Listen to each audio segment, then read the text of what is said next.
ሰላም ጤና ይስጥልን እንደምን አላችሁ ውድ አድማጭ ተከታታዮቻችን፣ አሁን ሰበር ዜና ይዘናል። ወደዛው እንሻገራለን።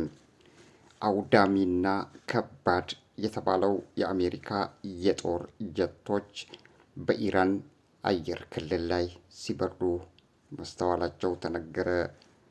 ባንከር በስተር የተባሉት ከመሬት በታች የመምታት አቅማቸው ኃይለኛ ነው እየተባለ የሚሞገሱት የአሜሪካው የጦር ጀቶች በኢራን ዋና ዋና የኒኩሌር ጣቢያዎች ላይ ማለትም በኢስፋሃን፣ ፎርዶና በሌላው አካባቢ ጥቃት መፈጸማቸውን የአሜሪካው ፕሬዝዳንት ዶናልድ ትራምፕ በጽሑፍ ባወጡት መግለጫ ላይ አስፍረዋል። ዶናልድ ትራምፕ እንዳሉት ቀጠሮ የተሰጠው የኢራን ጉዳይ በሰላም ግቡን መጥቶ ተጠናቋል ሲሉ በኢስፋሃን፣ ፎርዶና ናፍታን በተባሉ የኢራን ዋና ዋና የኒኩሌር ጣቢያዎች ላይ ጥቃቱን መፈጸማቸውና የጦር ጀቶችም ኢላማቸውን አሳክተው ከኢራን አየር ክልል መውጣታቸውን በሶሻል ሚዲያ አጋርተዋል። ቀጥሎም እስራኤል የጀመረችውን በሚገባ አሳክተናል ሲሉ የአሜሪካው ፕሬዝዳንት ተናግረዋል።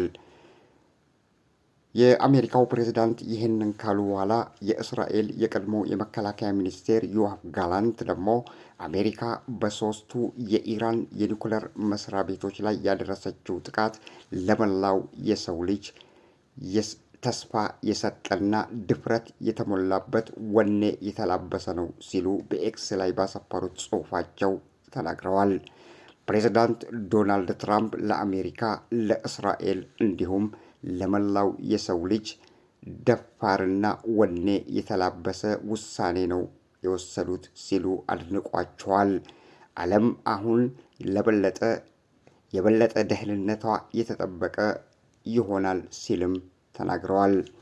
አሜሪካ ኢራንን መደብደቧ ዛሬ ምሽቱ ላይ መነገሩ ዱብዳ ሆኗል።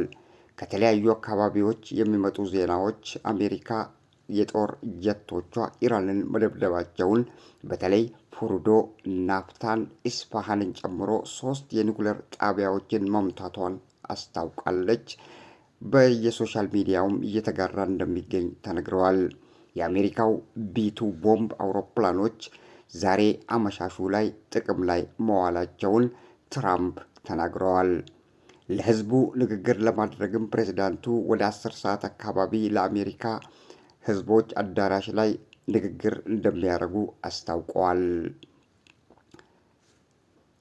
የቀድሞው የእስራኤል መከላከያ ሚኒስቴር ዮአፍ ጋላንት ዩናይትድ ስቴትስ በኢራን የኒኩሌር መስሪያ ቤቶች ላይ ያደረገችው ጥቃት ኃይለኛና በጣም ድፍረት የተሞላበት ነው ሲሉ ፕሬዝዳንት ዶናልድ ትራምፕ ዛሬ ማምሻውን አሜሪካ በኢራን በሚገኙ 3 የኒኩሌር ጣቢያዎች ላይ የተሳካ ጥቃት ማጠናቀቋ ደግሞ ድፍረትና ወኔን የተላበሰ ነው ሲሉ ተናግረዋል።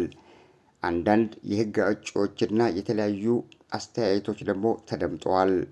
የኬንታኪው የጂኦፒ ተወካይ ቶማስ ማስ ይህ ሕገ መንግስታዊ አይደለም፣ ሕገ መንግስቱን የሚጥስ ጉዳይ ነው ሲሉ ተናግረዋል። የካሊፎርኒያው ዲሞክራቲክ ተወካይ ሳራ ጆብኪስ ተመሳሳይ አስተያየት ሲሰጡ በኤክስ በትራምፕ ላይ በኢራን ላይ የተሰነዘረው ጥቃት ሕገ መንግስታዊ ያልሆነ ብቻ ሳይሆን የአሜሪካን ሕገ መንግስትን የዓለምን ሕገ መንግስትን የጣሰ ነው፣ ወደ ሌላ ጉዳይ ጦርነቱ ሊያስገባ ይችላል የሚል አስተያየት አስፍረዋል። ይህ በእንዲህ እንዳለ ደግሞ በርካታ ሪፐብሊካኖች አወደሰውታል። የሜሪላንዱ ተወካይ የሆኑት አንዲ ሃሪስ ወታደራዊ እርምጃው ሰላም በጥንካሬ ብለውታል።